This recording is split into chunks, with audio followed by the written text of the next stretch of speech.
Pour moi, il faut absolument viser, il faut faire de l'indépendance énergétique, c'est un projet de société qui est tout à fait acceptable et désirable pour le Québec. Pourquoi? Parce qu'on a des ressources. Comme je disais, déjà, on est la société, la seule société de l'OCDE à avoir 50% de ses ressources déjà en énergie renouvelable. Donc, si un pays peut, quand je dis indépendance énergétique, c'est, disons, diminuer à 20% la dépendance aux combustibles fossiles, là, pas à zéro tout de suite. Il faut identifier notre niche, et je dirais certaines niches disparaissent rapidement. On aurait pu penser il y a quelques années qu'on allait être des leaders nord-américains dans l'éolien, mais à la vitesse avec laquelle le Texas, par exemple, et certains autres États aux États-Unis s'alignent sur l'éolien, je pense que ça va être très difficile pour le Québec de devenir un leader dans le domaine d'un point de vue technologique. Donc, il faut agir rapidement. Il faut peut-être penser que nous, on pourrait être des leaders du côté de l'intégration de tout ça, justement, dans le but de diminuer globalement notre dépendance énergétique. Donc, il faut absolument se positionner, à mon avis, là-dedans. Il faut aussi mettre...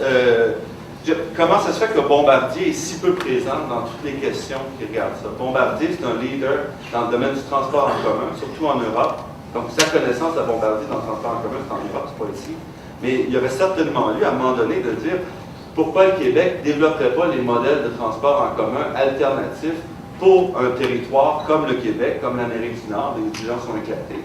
Et pourquoi ne pas mettre à profit à ce moment-là le savoir-faire de Bombardier par des projets pilotes à travers le Québec où on teste des technologies, on teste des solutions qui pourront être exportées. En plus de l'aménagement urbain, je veux dire, quand je juste m'en venir ici sur Saint-Anne, on voit les horreurs qu'on nous permet de construire sur les routes qui sont des centres d'achat déplorables, on ne peut pas accéder sans voiture. Je veux dire, le pétrole, comme je dis, on va en manquer, il faut peut-être repenser un peu. Donc, il y a pas mal de gens qui discutent. Donc, ce que je dis présentement, ce que je dis, c'est pas original, il y a plein de gens qui le disent.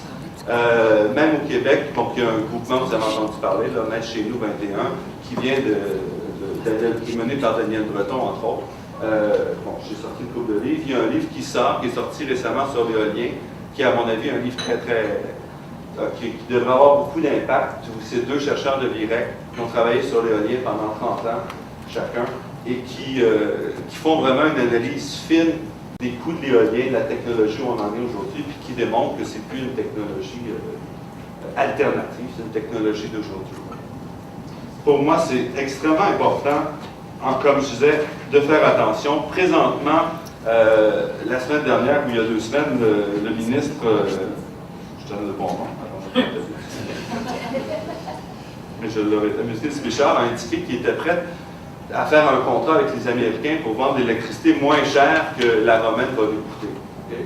Est-ce que c'est dans ce genre de développement-là qu'on veut continuer à s'installer, où on va développer des barrages pour vendre de l'électricité moins chère que ça nous coûte, pour dire on va l'amortir sur le restant?